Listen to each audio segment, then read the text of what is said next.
tolerancia es una de las consignas de nuestra generación. Si hay algo que se defiende en medio de nosotros el día de hoy, es esto, el ser tolerante. Se ha vuelto un deber para aquellos que hacen parte de este mundo. Se busca que esta sea el modo de vivir de todos, que se tolere al otro. Pero no se trata de ser paciente como en verdad es lo que pretende transmitir la tolerancia. No se trata de ser paciente con los demás, sino de aceptar las acciones de los demás, no importando si éstas le hacen daño a aquella persona o le hacen daño a los otros. Lastimosamente, en razón a la defensa de la tolerancia en nuestro día, se ha vuelto, digamos, la norma el dejar que cada quien viva como quiere, no importando si con ello se está haciendo daño a sí mismo o le hace daño a los demás. Y este mundo siempre ha sido tolerante. No hay que invitar al mundo a ser tolerante porque siempre lo ha sido tolerante al pecado. El mundo ha promovido aquello que hace daño y censura el mundo a aquellos que se levantan y señalan esa conducta como dañina, como mala, como perversa, como que hace daño tanto a aquel que la ejecuta como a aquellos que la presencian. Ahora, en la iglesia, ¿estamos llamados nosotros a ser tolerantes? La verdad es que la Biblia nos invita a soportarnos los unos a los otros. La Biblia nos invita a ser pacientes con el crecimiento del hermano. Pero la Biblia no nos llama a tolerar las acciones pecaminosas. La Biblia entonces nos presenta una directriz clara como para que nosotros podamos afirmar el día de hoy que no podemos tolerar el pecado. De ninguna manera pudiéramos sumarnos a la idea de que la tolerancia debe ser el estilo de vida entre nosotros. Sin una directriz correcta, la tolerancia solo se convierte en licencia para vivir a espaldas de Dios. Estamos estudiando el libro de Apocalipsis.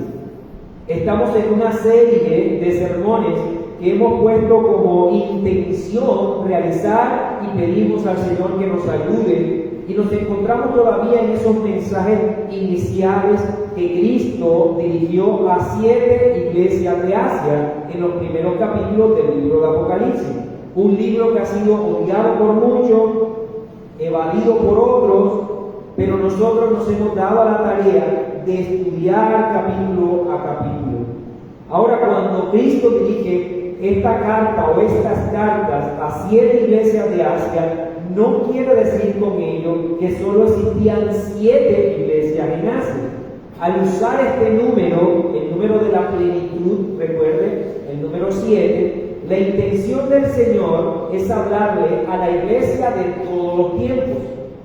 Por lo tanto, no se trata de que una de estas iglesias va a mostrar un periodo de tiempo, sino que todas ellas hacen referencia a la iglesia del Señor de todos los tiempos. Solemos nosotros entonces considerar que como iglesia de nuestros días, aquello que el Señor escribió a estas iglesias de Asia, no tiene nada que ver con nuestra actualidad, con nuestro momento histórico, pero estamos ahí retratados, tanto en los avances de las iglesias que vemos, como también en los desaciertos, en los terribles pecados que señala esta carta. Así que es nuestra tarea sopesar nuestras acciones, nuestra vida congregacional a la luz de las palabras de Cristo a esta iglesia, recordando algo que se ha repetido una y otra vez. El Señor es quien vigila la iglesia. Él se mueve en medio de nosotros. Él está al tanto de lo que ocurre en la iglesia. Nosotros solemos vivir y construir nuestra vida a los ojos de los hombres o delante de los ojos de los hombres. Nos preocupa mucho lo que el otro, y me refiero al hermano, piensa de nosotros. Y eso está bien. No pudiéramos andar en este mundo atropellando a los demás y diciendo, como algunos en el mundo dicen, no me importa lo que piensan de mí. Ese no es el pensamiento de un cristiano. Pero debemos, de ninguna manera debemos acercarnos a la idea de que vamos a vivir para los ojos de los hombres. No podemos construir nuestra vida de piedad pensando solamente en cómo nos ven los hermanos, los líderes de una congregación o el pastor. No pudiéramos caer en ese terrible acto de hipocresía, porque estaríamos inmediatamente olvidando algo que se nos ha enseñado en esta carta: que aquel que vigila a la iglesia es el Señor. Aquel que es quien más examina la iglesia es aquel que la compró con su sangre. Todos los hombres pueden ser engañados, pero el Señor no. Quien más cuida de una casa es aquel que pagó por ella, ¿no? Es el que le duele si esa casa se daña. Bueno, ¿quién pagó por la iglesia? El Señor. Él la compró a precio de sangre. Por lo tanto, quien más está vigilando el crecimiento de la iglesia no son los líderes, no son los pastores. Ellos se pueden dormir, ellos pueden relajarse, pero nuestro Señor Jesucristo está al tanto de cada cosa que ocurre en la iglesia. Y aquel que se mueve en medio de nosotros nos dijo: yo conozco tus obras.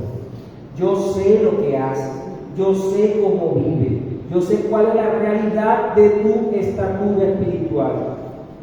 Mire, en Apocalipsis capítulo 2, que es donde nos encontramos, para la iglesia que estamos estudiando, la iglesia de Tiatira, y escribe al ángel de la iglesia de Tiatira, Apocalipsis 2:18, el Hijo de Dios, el que tiene ojos como llama de fuego y pies semejantes al bronce bruñido, dice esto: yo conozco tus obras.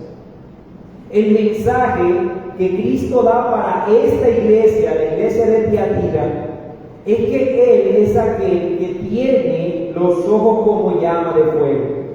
Y creo que no necesitamos ser grandes teólogos, no necesitamos hacer grandes interpretaciones para saber que el fuego en la Escritura hace referencia al juicio. Que Él es aquel que en sus ojos tiene la capacidad de juzgar.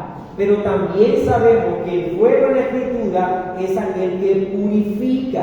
Por lo tanto, es el Señor quien revela la verdad del estado espiritual de una iglesia. Por eso, como lo vamos a seguir viendo en las otras iglesias, algunas pueden presentarse como una que tiene nombre de que vive, pero que en realidad está muerta. Como una que está bien ante los ojos del Señor, pero que el Señor lo único que al verla le provoca es vomitarla de su boca. Él no puede ser engañado. Así que el fuego en los ojos del Señor nos recuerda una y otra vez, que Él conoce cada una de nuestras acciones. Y no sé, mi hermano, si hemos insistido lo suficiente en esto a lo largo de esta serie, en lo que llevamos, pero nunca olvides que Dios no puede ser burlado. Él lo conoce todo. Nuestras acciones públicas, pero también nuestras acciones privadas. Aquello que materializamos al final con nuestros actos, pero también aquello que venimos desde hace rato maquinando en nuestros pensamientos. Él lo sabe todo. Ahora, Él, al observar esta iglesia, recordemos un poco lo que vimos en el sermón pasado. Cristo exalta algunas acciones de la iglesia de Tiatira. Voy a leer nuevamente Apocalipsis 2:19. Yo conozco tus obras, y amor, y fe, servicio, paciencia, y que tus obras postreras son más que las primeras. En esta primera parte de la evaluación que hizo el Señor Jesucristo, todos nosotros en ese sermón nos quedamos de verdad apocados pensando que esa iglesia es una iglesia digna de imitar. Amor, fe, servicio, paciencia y mejoramiento continuo.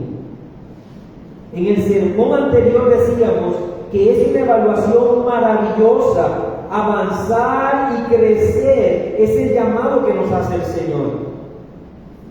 No podemos olvidar que desde el mismo momento en el que fuimos regenerados, la Biblia dice que nacimos de nuevo.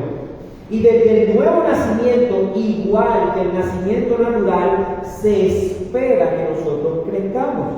Así como al pasar los meses, si un bebé no crece, la mamá empieza a preocuparse.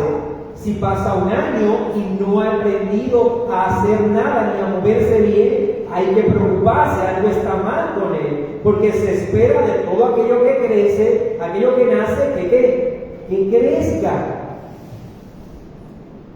De hecho, una definición que nos enseñaron en la escuela es que un ser vivo es aquello que nace, crece, se reproduce y muere. Eso es lo que nos enseñaron en el colegio. Así que esperamos que todo aquello que tenga vida crezca, y la iglesia debe crecer. Y claro, no se está refiriendo a números, porque la evaluación que está presentando el Señor para con la iglesia de Tiatira no está nombrando el que ellos estaban sumando cada domingo a su membresía, sino que sus acciones, su manera de vivir era mejor cada día. Pudiéramos extender las paredes de mes en mes, buscar nuevos salones para tener más espacio. Pudiéramos tener que estar comprando todo el tiempo más sillas y más sillas, y aún así no ser una iglesia adecuada ante los ojos del Señor. Se trata de mejorar continuamente, y esto no se ve en el número, sino en el actuar. ¿De qué nos serviría a nosotros tener cientos y cientos de hermanos que no se ajustan a la voluntad de Dios? Ahora, tampoco pudiéramos decir que al ser pocos nos vamos a sentir bien si no nos ajustamos a la voluntad de Dios. Porque el propósito debe ser crecer, el mejoramiento continuo. Y Cristo lo presenta así: tus obras postreras son más que las primeras.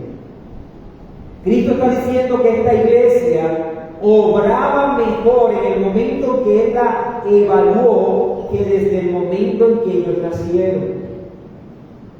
Y la invitación que hacíamos en el sermón pasado es también llegar a esta balanza y pesarnos en ella. ¿Cómo están tus obras el día de hoy? ¿Cómo está tu vida espiritual? ¿Has mejorado? ¿Estás en un mejoramiento continuo? Si mejoras un poco cada día, estarás en el camino del éxito espiritual. Si mejoras un poco cada día, si cada día que pasa puedes tener un poquito más de consagración, un poquito más de devoción en la oración, un poquito más de devoción en la lectura de la palabra y en el amor a tus hermanos, en el amor a la iglesia, solo crecer un poquito cada día implica el camino del éxito, porque es mejoramiento continuo. Si avanzamos en una actividad espiritual a diario, estaremos construyendo nuestra consagración. Y sabe, este es el gran, problema que algunos experimentan, y por eso nunca arrancan o se despegan en su vida espiritual de ese momento de estancamiento que tienen, porque esperan pasar de hoy, de una frialdad absoluta a una piedad absoluta. Y hermanos, si tú no soportas 2 minutos de lectura de la Biblia, ¿cómo vas a creer que de un día para otro vas a leer 2 horas, 3 horas la Escritura? Si solamente con orar 2 minutos te quedas dormido, ¿cómo vas a pensar tú que mañana vas a estar orando horas delante del Señor? Y en nuestra mente nos engañamos pensando que es hacia allá donde yo quiero estar, no que yo voy a ir poco a poco, sino que yo de una vez voy a pasar de frialdad absoluta en la que me encuentro hoy a una piedad absoluta. Y no, mi hermano, eso se construye poco a poco. Por eso el apóstol Pablo le dice a Timoteo: ejercítate para la piedad, porque la piedad es un ejercicio. Y todo aquel que se ha ejercitado sabe muy bien que una vez que deje de ejercitarse, la próxima vez será mucho más difícil.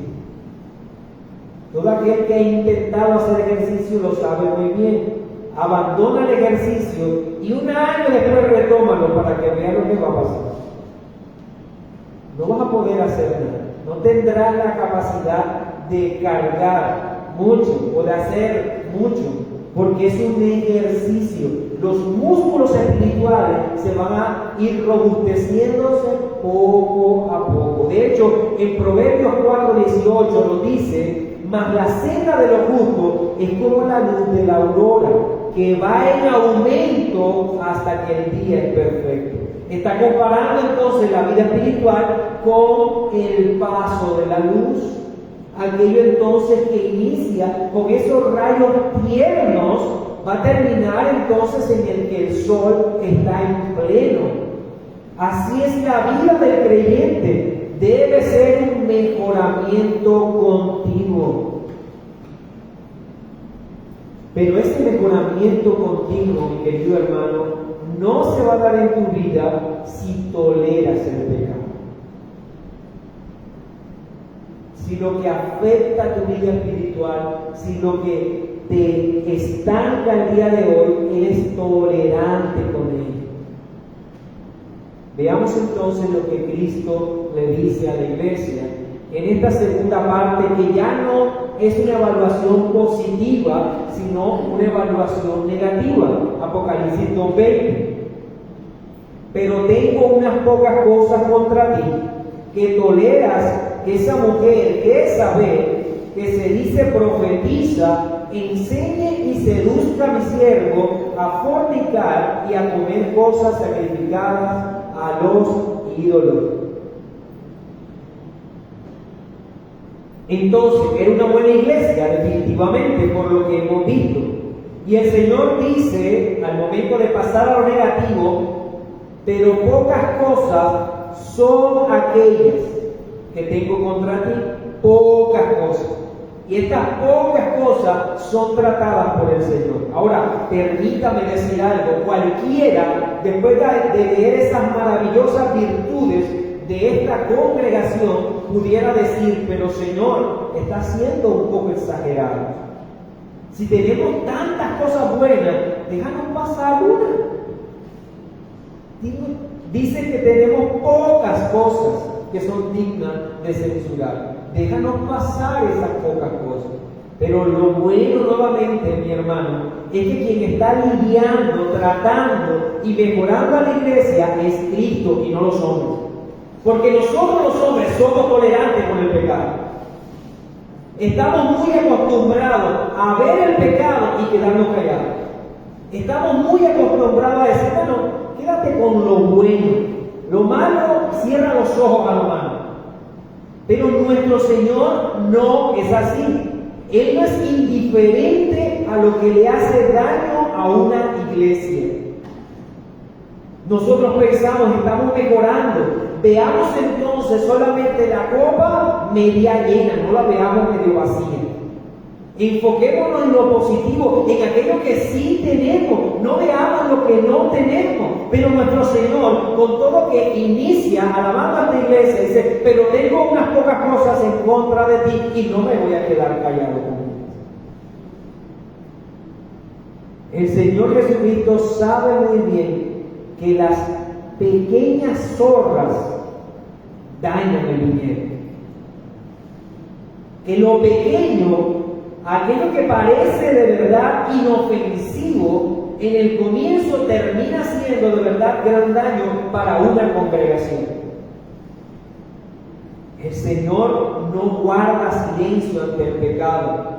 Y de hecho, guardar silencio ante el pecado no es otra cosa que promocionar el pecado. Cuando tú guardas silencio en lo que sabes que está mal, lo estás promocionando. Estás diciendo que bueno, que siga, que se siga extendiendo. ¿Cuántas veces no has dicho tú, mi hermano, cuando está ya un pecado escandaloso, cuando ya es para vergüenza de la persona que comete ese pecado, o para vergüenza de una congregación, o para vergüenza del evangelio, sales tú afirmando algo como yo lo sabía, pero no quise decir nada? Yo lo sabía, pero me quedé callado porque creo que era lo mejor. Nuevamente, el silencio es promoción del pecado. Guardar silencio ante el pecado es promocionarlo. Y es un terrible mal. Y esto ha afectado tanto, incluso ha afectado tanto esta generación, que decía hace un rato, es lo que se promociona en el mundo. Quédate callado, sé tolerante con lo que hace daño, con el pecado del otro, con la maldad del otro, con lo que le lleva a la destrucción su propio cuerpo, pero quédate callado, no digas nada. Y vemos el día de hoy padres que se callan ante el pecado de sus hijos, que saben que sus hijos están caminando a la perdición, pero que se quedan callados. Yo no diré nada. Esposos que ignoran adrede la maldad que hace daño en el matrimonio, que saben muy bien que hay pecados que están como el cáncer carcomiendo el matrimonio, pero se quedan callados. Y después todo está ahí.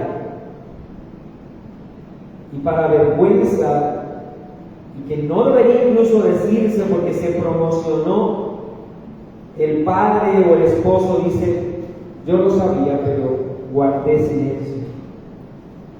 En las iglesias de nuestros días, mis hermanos, se guarda silencio. Ante el pecado se guarda silencio. Es un terrible mal.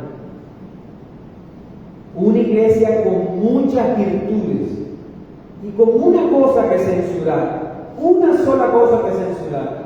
No hay que guardar silencio. No hay que guardar silencio. Si no es conforme a la Escritura, si no es conforme al consejo del Señor, por amor al pueblo del Señor, por amor al Evangelio, por amor a la santidad del Señor, debemos hablar. Y Cristo no se queda callado.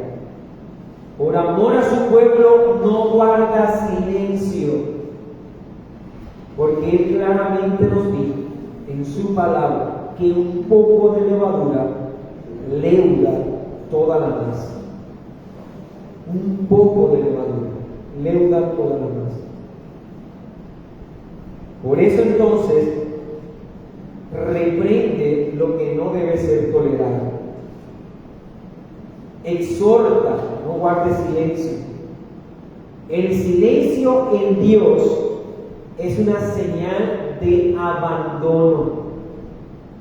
Si Dios guardara silencio ante el pecado, nos estaría abandonando y nos entregaría a nuestra propia maldad, y eso sería una destrucción para nosotros. Por eso, si algo debe temer usted es que Dios guarde silencio. Si le está hablando, si le está disciplinando, si le está exhortando, si le está incluso mostrando en su propia cara su maldad, su pecado, es porque está siendo un Padre amoroso con usted. Porque dice Hebreos capítulo 12, versículos 4 y 5. Porque aún no habéis resistido hasta la sangre combatiendo contra el pecado, y habéis ya olvidado la exhortación que como a hijos se os dirige diciendo: hijo mío, no menospreciéis la disciplina del Señor, ni desmayéis cuando eres reprendido por Él, porque el Señor al que ama disciplina y azota a todo aquel que recibe por hijo. si soportáis la disciplina de Dios os trata como hijos. ¿Por qué? Porque ¿qué hijo es aquel a quien el Padre no disciplina? Pero si se os deja sin disciplina, de la cual todos han sido participantes, entonces sois bastardos y no hijos. Dice Hebreos, capítulo 12, del 4 al 8. Así que el hecho de que el Señor venga y nos diga, yo conozco tus obras y te voy a mostrar lo que está mal en ti, es una acción bondadosa. Nuestro Señor no es tolerante con el pecado. Es paciente con nuestro crecimiento, pero no tolerante con nuestro pecado. Él nos mostrará y nos invitará a tratar con Él como lo hizo con esta iglesia.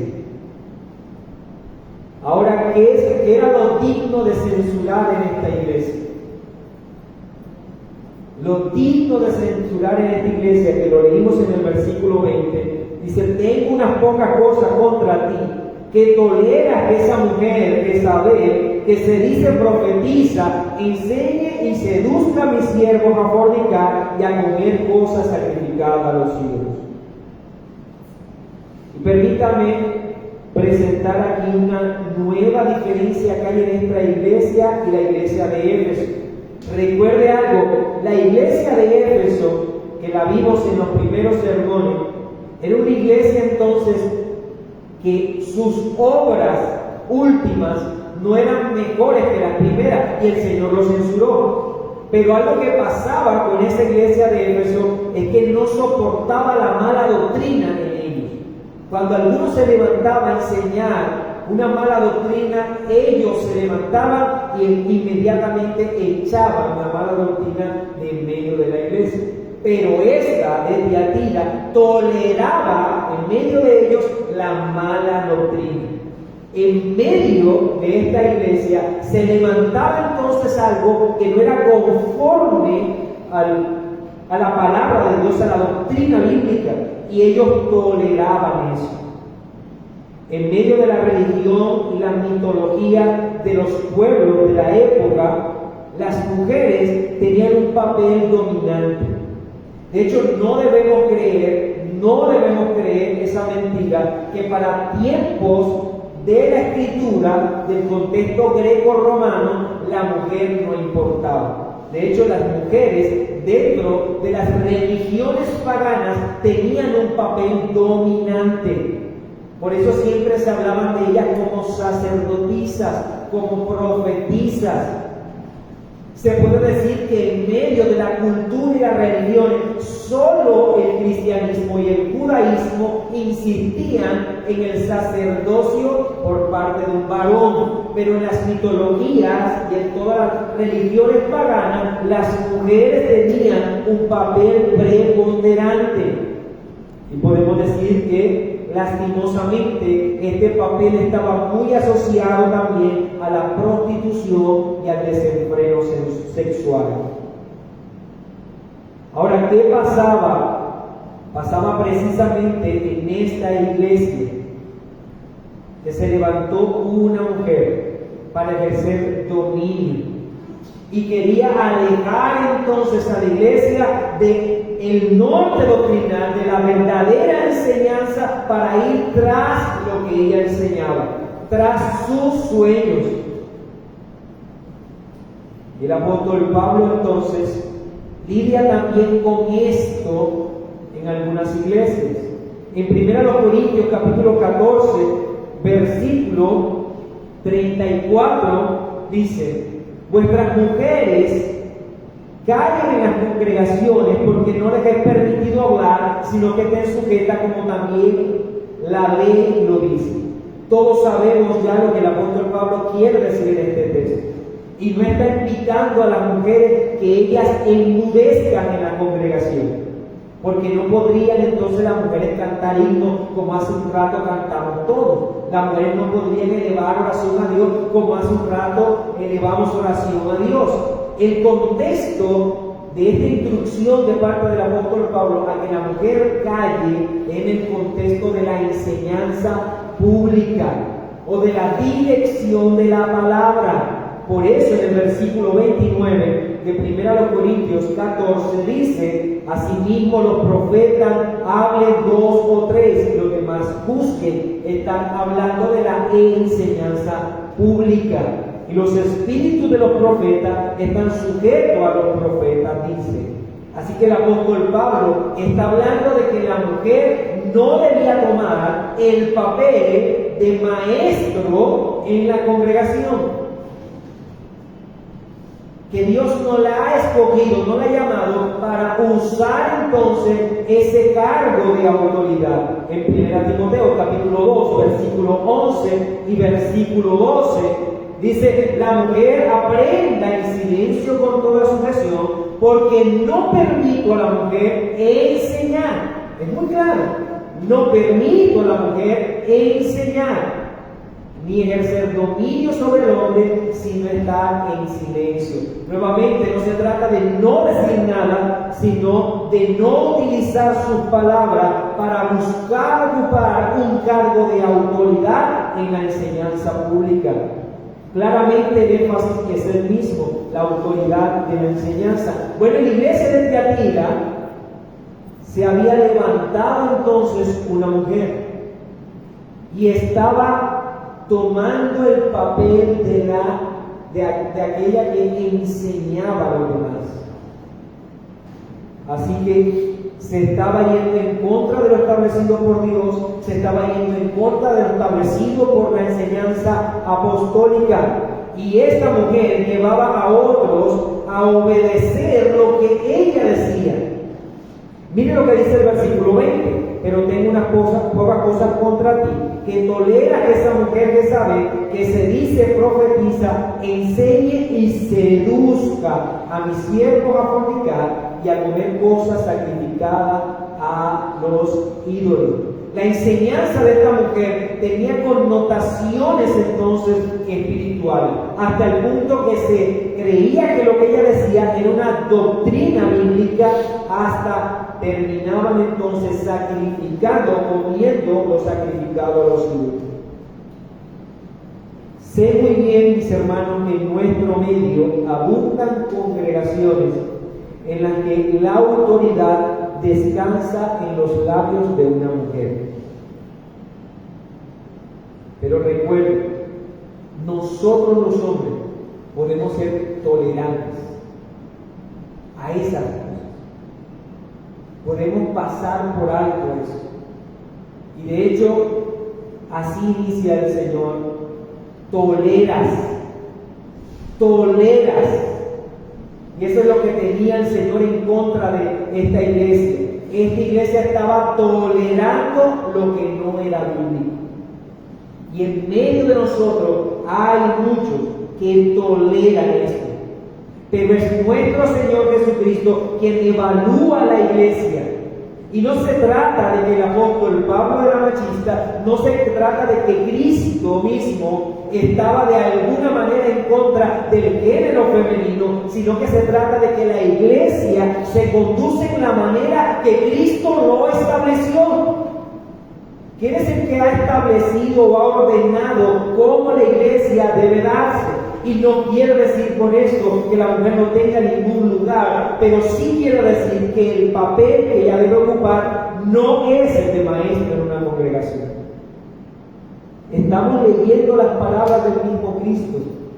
A aquellos que se levantan, o aquellas que se levantan el día de hoy diciendo: estoy en contra de ese pensamiento machista del apóstol Pablo. Bueno, es Cristo el que está diciendo claramente que se mueve en medio de la iglesia y está censurando a la iglesia de Tiatira porque está tolerando que una mujer esté enseñando lo que no es bíblico. De allí que nuestro Señor utilice un nombre emblemático. Cuando Cristo usa el nombre Jezabel, no quiere decir que la mujer que estaba ocupando ese cargo en la iglesia de Tiatira se llamaba Jezabel. Pero como recuerden, el propósito de esta carta no solamente era para esta iglesia. Era para todo y es para toda la iglesia del Señor. Por lo tanto, este nombre iba a transmitir una idea a toda la iglesia, un nombre emblemático. ¿Quién fue Jezabel? Permítame recordarlo. En Primera de Reyes, capítulo 16, versículo 29 hasta el 33 dice: comenzó a reinar Acab, hijo de Omri, sobre Israel el año 38 de Asa, rey de Judá. Y reinó Acab, hijo de Omri, sobre Israel en Samaria 22 años. Y Acab, hijo de Omri, hizo lo malo ante los ojos de Jehová, más que todos los que reinaron antes de él. Ahora, uno dice, ¿por qué hubo tanta maldad en Acab?